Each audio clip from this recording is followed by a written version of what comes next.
দেশের বাজারে আলুর দাম স্বাভাবিক রাখতে শুল্ক কমিয়ে আলু আমদানির অনুমতি দিয়েছে বাণিজ্য মন্ত্রণালয়। তবে এরপরেও কমছে না আলুর দাম। সিন্ডিকেট করে দাম বৃদ্ধিতে বিপাকে পড়েছেন বন্দরে আসা পাইকাররা। আলুর দাম স্বাভাবিক রাখতে বাংলাদেশ সরকার 25% শুল্ক থেকে 10% কমিয়ে 15% করে। ফলে আলু 230 মার্কিন ডলারে এলসি করে আমদানি হয়। এরপর থেকে দিনাজপুরের হিলি স্থলবন্দর দিয়ে রেকর্ড পরিমাণ আলু আমদানি বৃদ্ধি পেতে থাকে। তবে আলু আমদানি অব্যাহত থাকলেও পাইকারি ও খুচরা বাজারে এর কোনো প্রভাব পড়েনি। প্রতিদিন 2 থেকে 3 টাকা বৃদ্ধি পাচ্ছে আলুর দাম। এবার ভারত থেকে আলু আমদানি বন্ধের গুজবে একদিনেই হিলি স্থলবন্দরের পাইকারি মোকামে কেজি প্রতি বৃদ্ধি পেয়েছে 10 থেকে 12 টাকা। বর্তমানে বন্দরে পাইকারি মোকামে ভারতীয় আলু 65 থেকে 68 টাকা কেজি দরে বিক্রি হচ্ছে, যা আগে ছিল 55 থেকে 57 টাকা। এতে করে বিপাকে পড়েছেন বন্দরে আসা পাইকাররা। ভারত থেকে নাকি আলু আর পেঁয়াজ বন্ধ হয়ে যাবে, এই অজুহাতে আছে কেজি থেকে 7 থেকে 8 টাকা বেড়ে গেছে। এখন আমরা পার্টি কত থেকে ফোন দিচ্ছি মালের জন্য, ওনারা এই আলু কিনতে ভয় পাচ্ছে যে আমরা কেজিতে 8 টাকা বেশি কিনবো, পরে যদি ভোক্তা অধিকার আসে আমাদের রেট দেয়, এই জন্য আমাদের নিচে মাল কিনতেছে না এই আতঙ্কে। আলু পর্যাপ্ত ঢুকেছে, বিশেষ করে শুকনো আলু কোনো ঢুকবে না। এটা যে পশ্চিমবঙ্গে মমতা বন্দ্যোপাধ্যায় ওনার উপর দিয়ে কোনো আলু সে নিয়ে আসতে দিবে না, এই কারণে অনেকেই আলু বেচতেছে না। এই দেখতেছেন ট্রাকগুলো সব আছে, কিছু কিছু লোড হচ্ছে। আর এখন আপাতত আলু আর কাল থেকে সম্ভবত ঢুকবে না। আলু গতকাল স্বাভাবিক ছিল, গতকালকে কিনছি আপনার 56 থেকে 57 টাকা। এখন হঠাৎ আজকা দাম তারা 65 টাকা চাচ্ছে আর কি।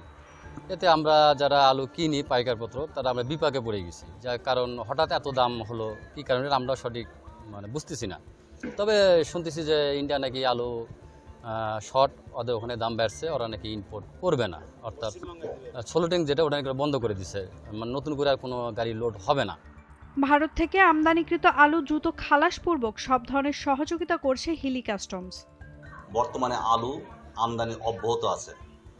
বিগত দিনের তুলনায় গত 2 দিনে আলু আমদানি অনেক বৃদ্ধি পাইছে এবং আমদানির শুল্ক 15%, যেটা সরকারি 25% থেকে শুল্ক কমায় 15% ওই সিডিতে শুল্কায়ন হচ্ছে। এবং আমরা অতি দ্রুততার সহিত আলু আমদানিকৃত আলু শুল্কায়ন সম্পন্ন করে ছাড় দিচ্ছি, যাতে আমদানিকারকরা পরবর্তীতে বাজারে বিক্রি করতে এবং জনগণ যাতে স্বল্প মূল্যে উক্ত আলুটি ক্রয় করতে পারে। ভারত থেকে আলু আমদানির জন্য প্রচুর পরিমাণে এলসি করা আছে। এলসিকৃত আলু আমদানি না হলে ক্ষতির মুখে পড়তে হবে আমদানিকারকদের। হঠাৎ করে আনঅফিশিয়ালি জানতে পারলাম যে ওপার ইন্ডিয়া থেকে আলু বাংলাদেশে রপ্তানিতে নাকি সমস্যা হচ্ছে। এটা শোনার পর আমাদের হিলি স্থলবন্দর দিয়ে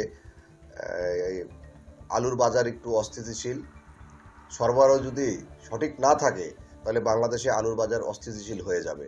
আমাদের এপারে 230 ডলারে এলসি করা রয়েছে, অনেক এলসি রয়েছে। যদি এই এলসির কাজগুলি শেষ না করতে পারি আমরা, তাহলে ব্যবসায়িকভাবেও আমরা ক্ষতিগ্রস্ত হব।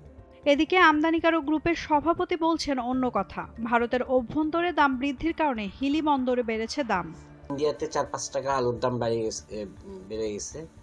আর দ্বিতীয় কারণ হচ্ছে ইন্ডিয়াতে যে আমাদের বাংলাদেশে যেমন আইপি একটা সিস্টেম আছে, ইম্পোর্ট পারমিশন লাগে, ইন্ডিয়াতে সল্ট সিস্টেম আছে, যে প্রতিদিন কত গাড়ি ঢুকবে বাংলাদেশে এটা তারা নির্ধারণ করে দেয়। এই সার্ভারের সমস্যার কারণে এই প্রবলেমটা আমরা ফেস করতেছি। গত 2 দিনে হিলি স্থলবন্দর দিয়ে ভারতীয় 164 ট্রাকে প্রায় 4000 মেট্রিক টন আলু আমদানি হয়েছে। নাওমিন নাসরিন, ডেইলি সান।